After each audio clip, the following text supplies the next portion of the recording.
Hello everyone, this is ReachForTheSky. I'm answering the questions that you've asked me on the question time video, and I'm pleased with the results. There's some pretty good questions.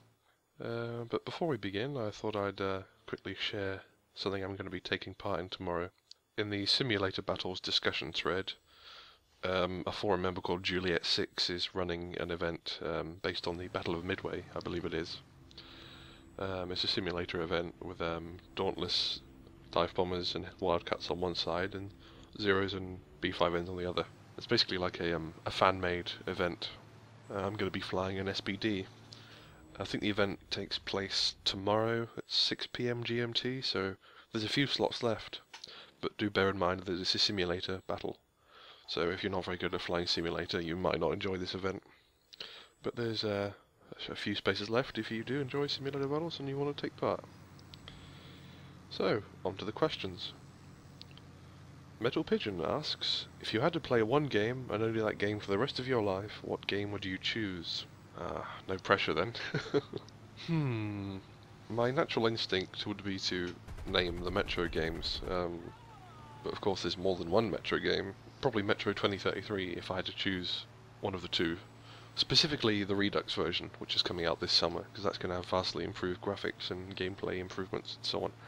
But then again, Metro is only a single-player campaign. There's no multiplayer content. There's no progression. It's not open-ended. You can't continue to play games and unlock things. So while 2033 is an excellent game, I don't know if it'd last me for my entire life. If I chose a game like Call of Duty, you can prestige in Call of Duty. You can keep playing multiplayer matches, and each experience is slightly different. Each time you join a match is going to be slightly different to the last one. I suppose I'd have to say Metro 2033, just because I love it so much. I suppose I could take like a break, like I could just play it once a year and ration it so I don't get too bored, just once a year. Next, Miles Pierce asks, what gave you the idea to start making videos? Well, I haven't been a regular content uploader for very long. I only started regular War Thunder uploads just over a month ago. Before then, I uploaded any random old stuff. There wasn't really a purpose to it. I just, it was just something to do. I'd upload a clip from a random game. Sometimes it happened to be War Thunder. But recently, I started getting into War Thunder. The reason for making these videos is probably because I like War Thunder so much. It's easy to make videos about something you enjoy, and War Thunder is probably my favourite game at the moment, my favourite multiplayer game. When you enjoy a game, it makes making content easier. As I'm sure you know, if anyone listening to this has their own channel, and they like uploading things about something they enjoy. Just sharing that experience with your viewers makes it, makes the experience sweeter.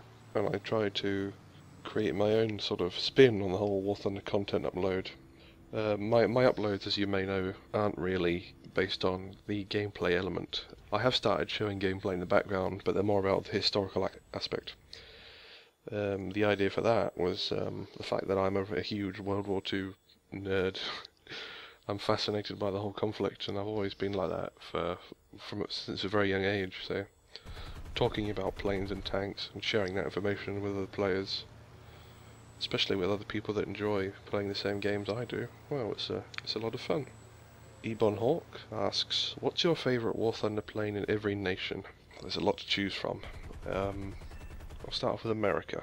My favourite American plane is the P-47 Thunderbolt. If I had to choose between the two that are currently in the game, in the American tree, it'd be the first one. Not for any gameplay reason, just because the skin is much better.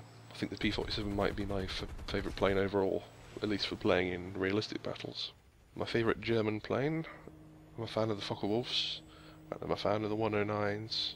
I suppose it wouldn't actually be a German plane itself, it would be from the Italian tree, which is part of the German tree, and that would be the MC-202 Folgore.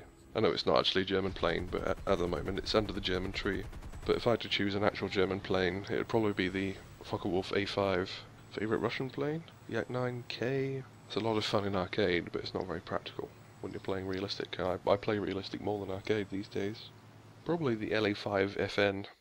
That's a lot of fun to fly, and it performs very nicely. What's next? Britain. My favourite British plane? Possibly Spitfire Mark 1. That's a lot of fun to fly. As you go further down Spitfires, they get heavier and turn slower. They get faster, but they're less agile. That makes them not quite as fun to play, in my opinion. So yeah, probably the Spitfire Mark 1.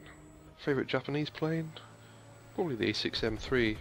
The second one, the one with the clip wings and the extra gun ammo. I really like that plane. The original A6M2 is fun, but the M3's got the almost twice as much cannon ammo. The clip wings make it a bit faster, and they let it roll faster, which is handy. And it still turns really well. And it's got a more powerful engine than the original M2, so it's faster. So yeah, I'd go for the A6M3 Ryzen. Okay, and the final question. Zappa4520 asks, have you ever served in the military? No, I haven't. The closest thing to military service I've done would be the British Army Cadets. That's not actual military service, it's sort of like scouts, but with a military theme. You do wear a uniform and do marches and drill and military exercises. I wasn't in there for very long though, so... Actually, it's interesting that you asked that, because joining the military was one of my aspirations. I wanted to probably be a military policeman, go to Sandhurst and become a commissioned officer in the military police, but I'm not sure if I'm actually going to do that. My actual aspiration now is to become an actor. I write comedy scripts, and I'm trying to get those sent into the British Broadcasting Corporation. It's a very tough business getting into television, so to answer your question, I haven't served in the military. Thank you very much for the questions, guys. Reflection with Reach will again be on next Saturday. Feel free to ask me more questions in the comments section of this video. Once again, these questions can be related to War Thunder, but they don't have to be. Thank you very much for watching. This has been Reach for the Sky. See you soon.